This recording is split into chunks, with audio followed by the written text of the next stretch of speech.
And we are back here with another video. So guys, on this video today we're going to be checking out the charts of interest for the week of the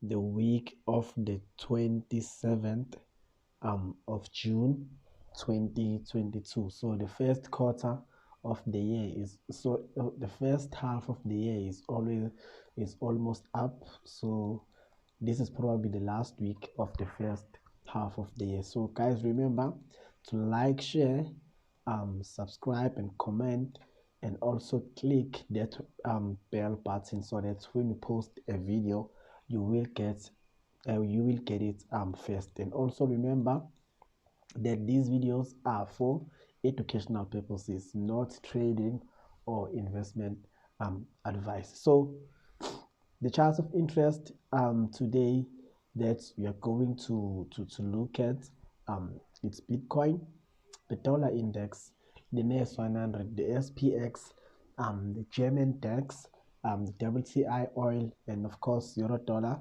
And on the South African side, we're going to look at USDZAR, going to look at clicks, SYGNIA, and of course PROSUS. So let's jump on it now. So we are going to see some economic data that is going to be coming out from the US. Durable goods there, it's coming out in the US. Pending home sales, it's coming out for on the US. And the one to watch this week is the ECB president, Christine Lagarde. She will be delivering a speech, so probably she will be giving directive on whether the ECB will raise interest rates in their July meeting, because I think it's the only central bank globally that has not risen their interest rates since the pandemic started. So all central banks, the New Zealand Central Bank, Australian Central Bank, Bank of England, even the Bank of Japan did increase its interest rates. So some other economic data that you're going to be seeing this week is the US GDP number, which is going to be important. After that, there's going to be like central bank speakers from the ECB to the Bank of England, and the most anticipated one will be Jerome Powell, because he will be testifying on Congress Day again. So on Thursday is the GDP of England, and then the Euro unemployment number is going to be coming out on Thursday, and then the GDP of Canada and the initial jobless claims they're going to be coming out this coming week. So if we're looking at the crypto side, so a lot of people are talking about crypto, whether this is the right time to buy, whether the market in crypto has bottomed and Bitcoin has bottomed, you should buy some more. So like most people, when you listen to like some Twitter spaces, they are telling you that Bitcoin has perhaps bottomed. If you are looking at some YouTube videos, they're telling you the same thing, that Bitcoin has bottomed. But I think, in my own perspective, it is too early to judge whether Bitcoin has bottomed or not, because most guys are talking about Bitcoin has bottomed, it's going to go higher, but no one is actually saying that Bitcoin might actually go down some more, because there's still a lot of factors that are still at hand. In a high inflation, Bitcoin was meant not to be affected by inflation, but we are also seeing that because a strong US dollar, people do not have money to buy Bitcoin, because the dollar is high but Bitcoin is low. So there's just so many factors that are affecting the crypto world right now. Also, there's another coin that went past a couple of weeks ago. Also, one of the largest crypto whales, Mikey Saylor, is also facing lawsuits because he lost some client money there, billions and billions of client money, because he was telling people that they should buy Bitcoin, but Bitcoin kept on going down. So if you look at that and add all those things, it's just still too early to say maybe the crypto market has bottomed, because we've been saying that 17,800 is going to be the mark in the end. It did actually hit that level. So now it's just a matter of waiting whether the Bitcoin maybe will do a double bottom or a triple bottom before it goes higher, or it go down, come back to retest this level, and then even move as low as 9,000 US dollars. So if we're looking at the US dollar,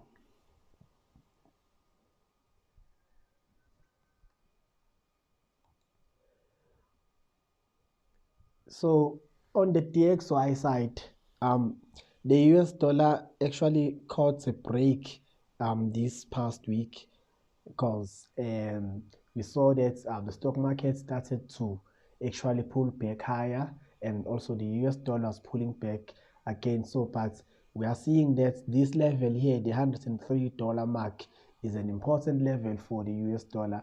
If this level is breached, maybe this coming week, we might see maybe the US dollar going even lower to the $100 mark. No, but if it's not breached, we might actually see the dollar index moving to the 106 dollar mark. So if we're looking at the SPX,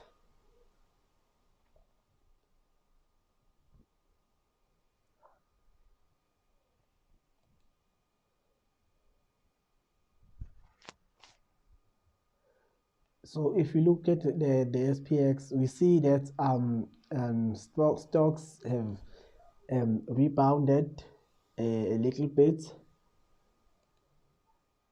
Stocks have rebounded a little bit. We are seeing that there is this huge engulfing candle here on the S&P 500, actually wiping out this previous weak candle. But if you move down to the daily time frames, the daily time frame it's actually telling us that the market is actually coming back to retest this zone that was broken off, which is the 4,000 mark.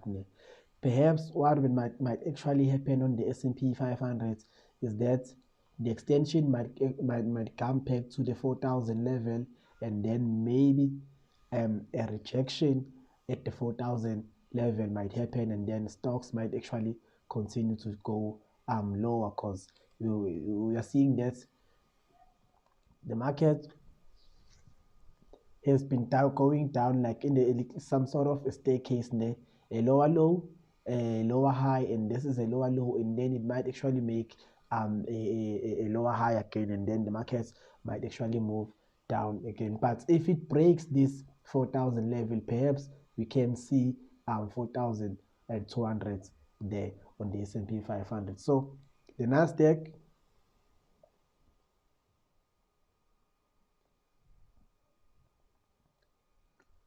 so these are the futures charts that we are actually looking at here.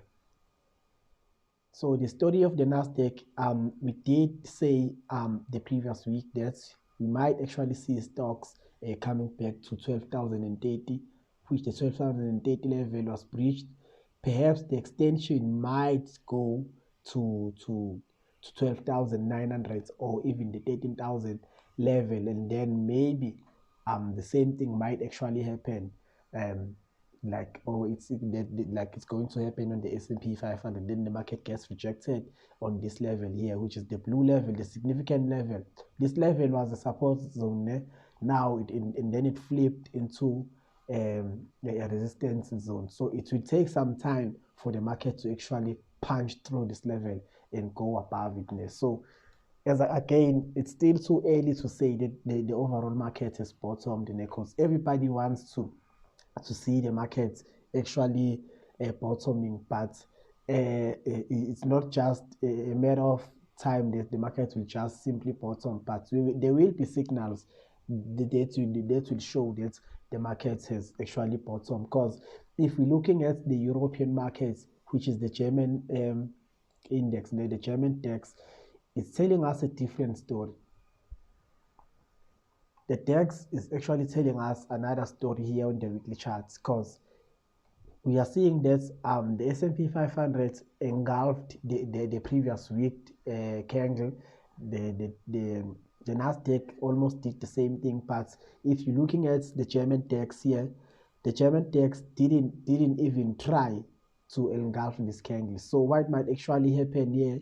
This is an indecision candle there. So a continuation to the downside is possible, or something like this might happen. Another candle, or this candle which is indecision. Maybe the German DAX again may try to rebound, maybe to go to 14,000, because this candle is indecision. Unlike the S&P 500, which is a full candle, which is engulfing the previous week candlestick. So technicals, they usually tell a much broader story rather than fundamentals, because fundamentals are still telling us that the market is down there. So technicals, that's where we're going to see signals whether the market is ready to rebound or not. So if you're looking at a euro dollar,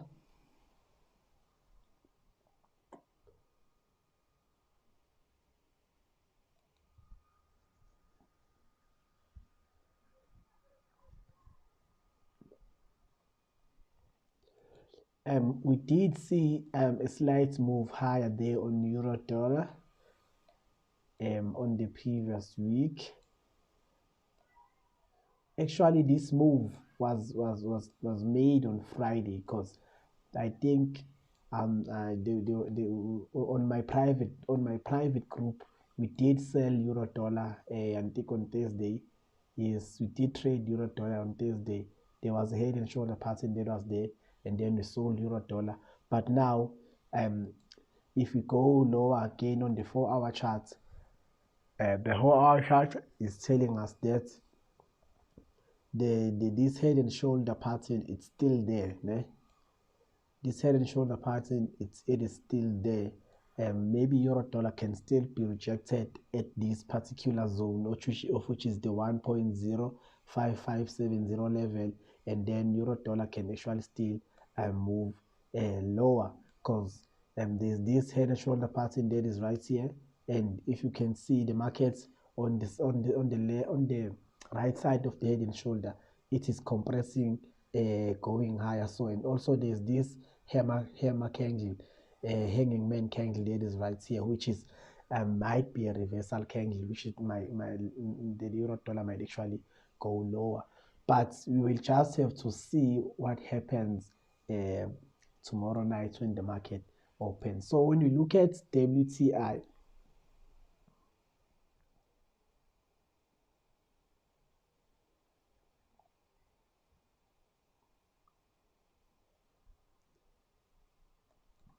so the story of WTI, what's actually happening, we are seeing stocks moving higher, but oil has fallen sharply the previous week. It has fallen sharply the previous week. About if you can look at this candle, the other week it was down about 8.5%. This previous week it closed lower at 2.5%, but I think the drop was almost about 6%. But the story of oil, I'm still not convinced that oil prices are going to go lower. As much as maybe the oil price can go to $84, but I do not think that gas prices themselves will go down, because there's still a shortage of oil that is happening around the world. So there's a huge supply chain dysfunctionality in that space, if I could say that. There's a huge supply chain that is broken there on the oil prices. As much as if it can go to $84, but the gas price itself, petrol price itself, even those things that we use when you cook, they will not go down anytime soon, because as much as the consumer wants them to go down, but the seller, I do not think it will happen in that space. So if we're looking at USDZAR,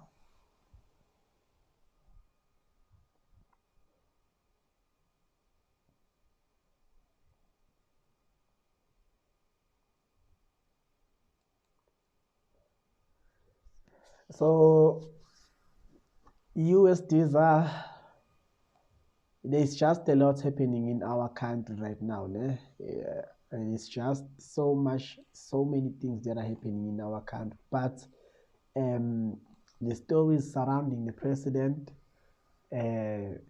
with a looming rate hike, so we might, if the Reserve Bank actually raises interest rates, we might see the rand strengthen, maybe going back to 15 rand 30. But it will depend on what Governor Khanyaho will say on the next monetary policy meeting. If they do raise interest rates, USDZAR might come to 15.30 just by looking at the current price action that is happening here and there. So ZAR rejected this level, which formed the double top, and then it came to form a triple top, and then it got rejected. So if this doesn't happen, the US dollar strengthens, we might surpass this 16 rand barrier that is here, and even let's say 16 rand 40 will be on the cards, looking at this FTR candle that is on right here. So if we're looking at some of the stocks on the JSE, we said there's clicks.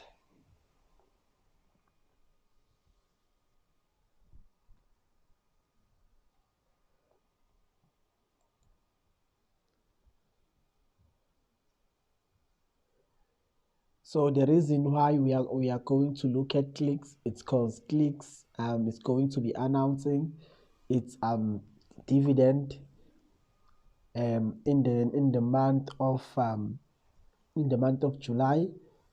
So the last trading day to buy clicks dividends will be the 28th of June.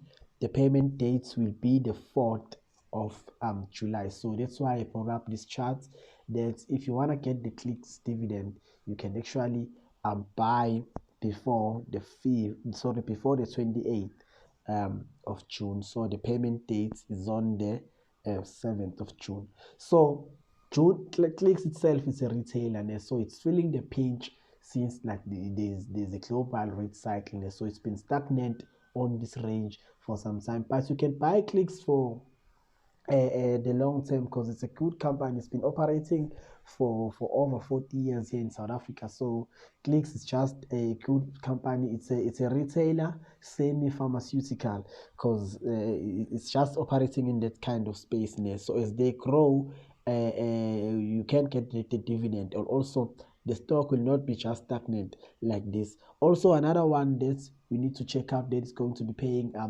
dividend is Mr. Price, MRP.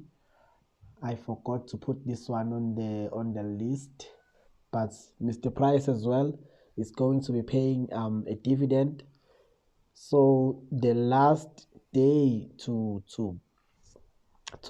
buy the Mr. Price share again will be on the 6th of sorry, the last day to buy will be on the 6th, and then the payment date will be on the the last day to buy is on the 29th. Yes, it's on the 29th, and then the payment date is actually on the 4th. So I'm sorry about that, guys. And then another one that is going to be paying dividend is SPAR and SYGNIA. We did look at SYGNIA. We said we're gonna check out SYGNIA. If you can pull out a SYGNIA chart.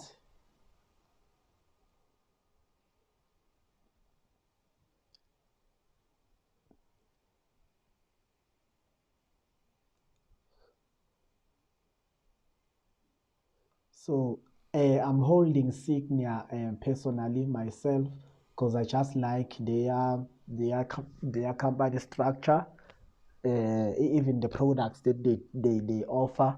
I like them a lot there. So I just see some growth there on SYGNIA. So other companies that are going to be paying dividends is also Tiger Brands.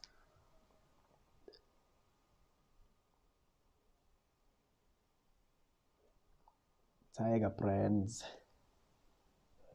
Let me just, here is it. So Tiger Brands again will be paying a dividend, but Tiger Brands is actually going down rather than to be going back up. So the last time I updated Tiger Brands was on the 3rd of January. So after that analysis, the stock has been just going down, down, down, down. But if you want to get the payment, you can just buy the stock, get the payday, and then just get out of the stock. So, and also Vukile Property will be paying a dividend. So Vukile Property, it's VKE.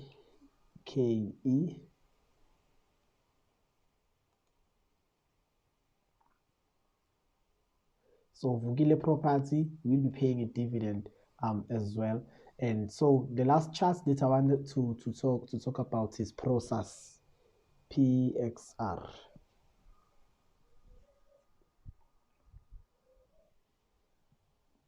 Oh, it's PRX. Yeah, it's PRX. So on the previous video, we spoke about Nespas trying to gain momentum. So PROSUS as well, its sister company Nespas is also trying to gain momentum. So we might see PROSUS climbing back to the 1,113 rand, and to up as high as 1,177 rand a share. So if you're holding Nespas, maybe PROSUS again will try to come back. So guys, that's pretty much about it for this week's charts of interest. So remember to like, share, comment, and subscribe on our channel, guys, so we can grow. When we grow, we will try to do better on these videos, and then also try to interview traders. So follow us on social media, Stocks for Hope, everywhere. We're also going to have an Instagram page again there. So remember guys, these videos are mainly for educational purposes, not trading or investment advice. So thank you. Abusheni, I'll definitely see you on the next video. Goodbye.